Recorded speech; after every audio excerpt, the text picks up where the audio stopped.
our time knowing that we have 1 hour 15 minutes. Consume the 1 hour and a half, and then let's see where that takes you, and we'll be able to engage when you consume the 1.5 hours. We are most obliged, Mr. Speaker, sir. Thank you.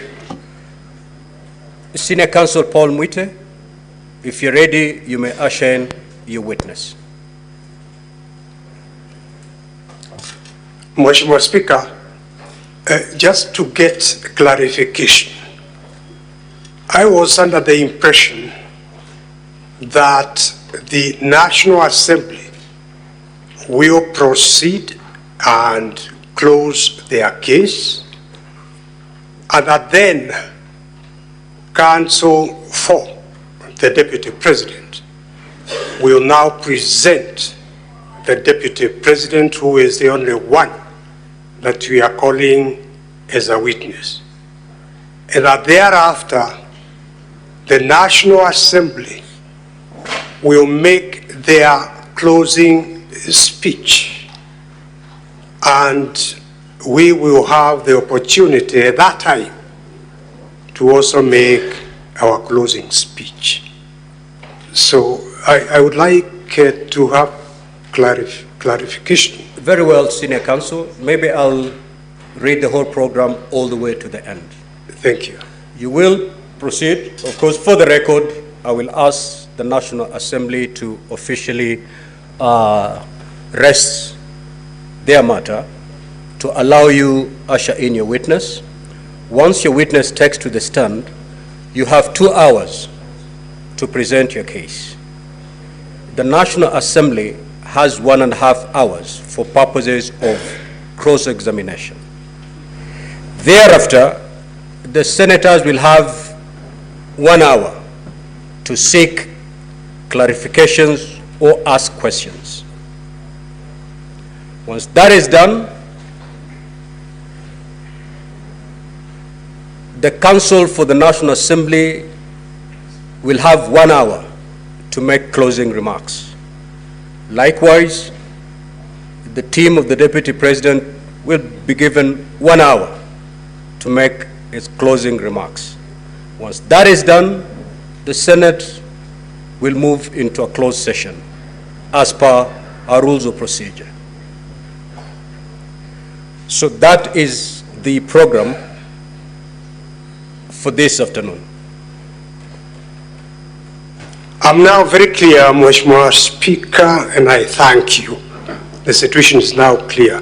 But just before my colleagues on the other side close their case, can I, through Mheshimiwa Speaker, ask whether the National Assembly still wishes to call a witness whose affidavit was filed, the governor of the county government of Nairobi, Johnson Sakaja.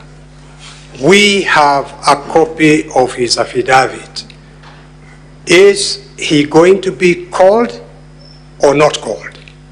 Because if the National Assembly is not calling that affidavit, whose affidavit is part of the record and was availed to us, that affidavit, Mheshimiwa Speaker, contains allegations that are extremely injurious to the Deputy President.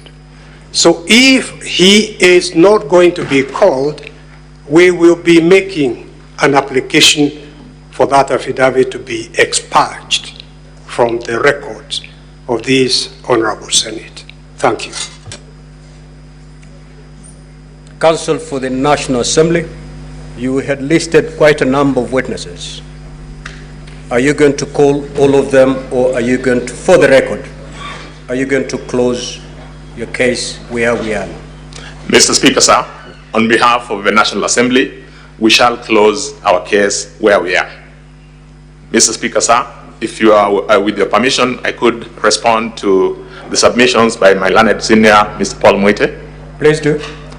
Mr. Speaker, sir, at the beginning of the proceedings that we are currently going through, this House did invite parties to give indications as to the witnesses they wanted to call. Mr. Speaker, sir, we gave the list of the witnesses whom we thought were relevant for purposes of clarifying what we needed to have clarified. If counsel for His Excellency the Deputy President did not do as much or did not take advantage of that window that was open, surely they cannot blame us for it. But secondly, and more importantly, Mr. Speaker, sir, yesterday, in the course of the deliberations in relation to one of the preliminary questions that had been raised, you gave a very clear ruling on the intendment of Rule 20 of the rules of this House. In particular, the understanding was that every material that was forwarded by the Speaker of the National Assembly to this House constituted evidence in support of the allegations that are the subject of inquiry by this House. It then follows that if the application that learned senior counsel, Mr. Paul Muite, is making were to be looked at in its totality, he is actually making an application to amend or to remove certain aspects of the evidence from the record. Mr. Speaker, sir, that is an issue that you settled and rested yesterday. I don't think it's an issue that is open for re-intervention. Mr. Speaker, sir, it should also suffice to note that even on our side, there are affidavits that form part of the record that came from the National Assembly. In particular, there is an affidavit sworn and which is in favor of His Excellency the Deputy President, an affidavit sworn by the joint executors of the will, that is Mr. Njoroge Rigeru, together with the other executors. It is part of this record. We have not made an application to have it expunged. We have an opportunity to deal with it when the time comes. Lastly, Mr. Speaker, sir, the nature of the sittings that this House currently is undertaking is quasi-judicial. It is inquisitorial in nature. If that is to be the correct position, Mr. Speaker, sir, then the rules of evidence as we know it in the court would not necessarily bind the proceedings, because what has been presented is the subject of what the honorable senators are going to investigate. At the end of it, it is not a judgment that they will be giving, it will be a vote. I rest my case, Mr. Speaker, sir. Senior Counsel Paul Muite. Mheshimiwa Speaker, first and foremost, the affidavits that my colleague, my learned friend, referred to were sworn by the executors of the will of the late brother to the Deputy President. They were filed in the National Assembly, in the proceedings in the National Assemblies. They were never filed here as affidavits of witnesses that we proposed to call. With regard to the affidavit of Governor Sakaja Johnston, it was specifically filed in the Senate, an affidavit of a witness that they intended to call. That affidavit has material injurious to the Deputy President. Mheshimiwa Speaker, we were looking forward to cross-examining Governor Sakaja so as to bring out the truth to assist this Honorable Senate to make a decision. If he is not being called, and in fairness to the Deputy Governor, all that we are asking is that affidavit be expunged, together with the affidavit of Peterson Jomo, who they are not calling now, and also the affidavit of Mercy Wajau, who is not being called.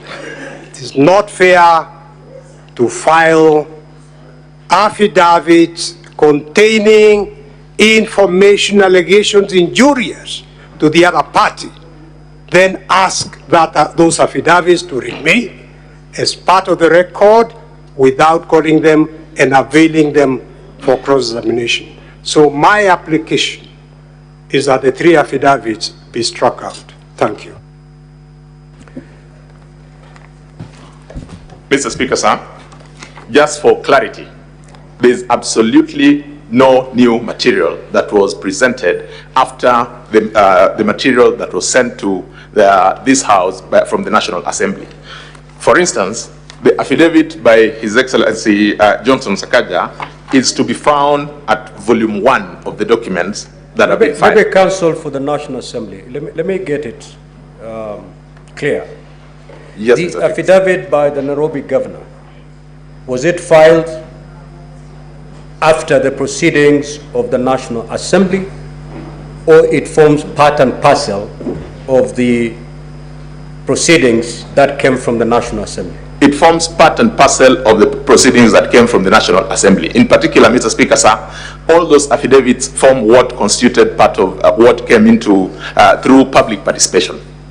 So just so that we make progress.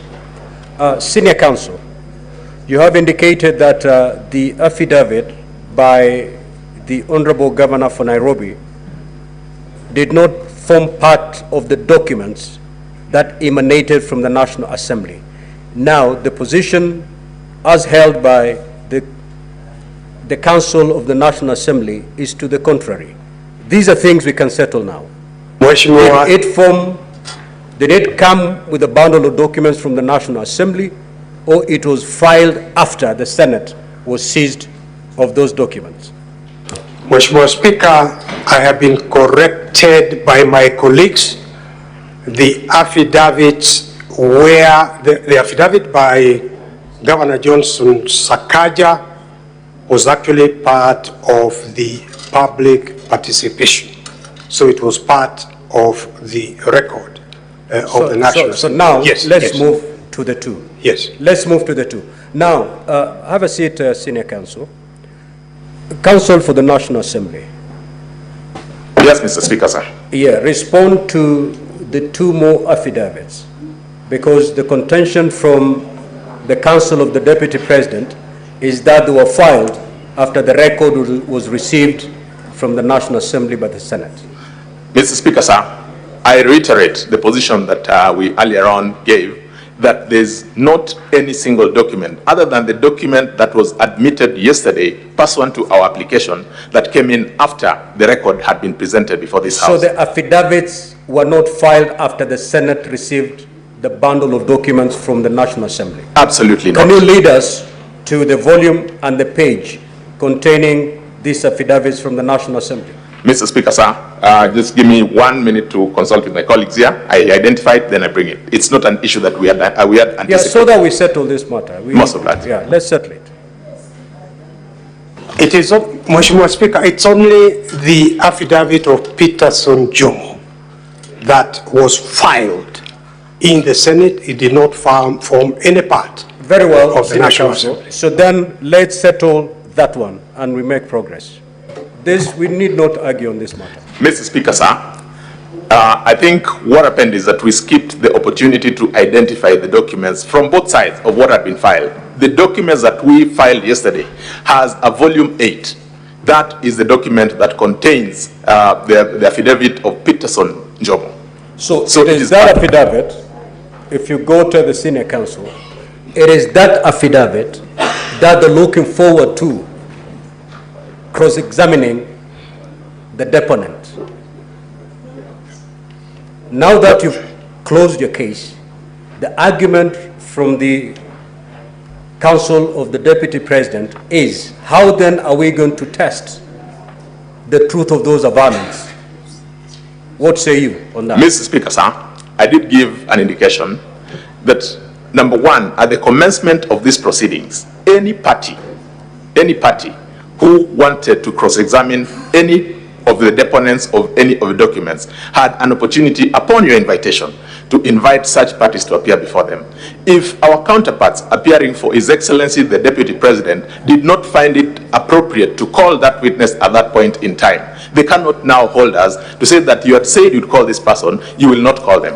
Because the person we were to call was for purposes of clarifying what we thought was important for us. Now, this being an inquisitorial proceeding, a quasi-judicial proceeding, Mr. Speaker, sir, I think it would be a stretch to expect that if we didn't call or if we didn't avail any of the witnesses that were mentioned in any of the affidavits, then as of necessity that follows that record or that affidavit needs to be expunged. That's what I was saying.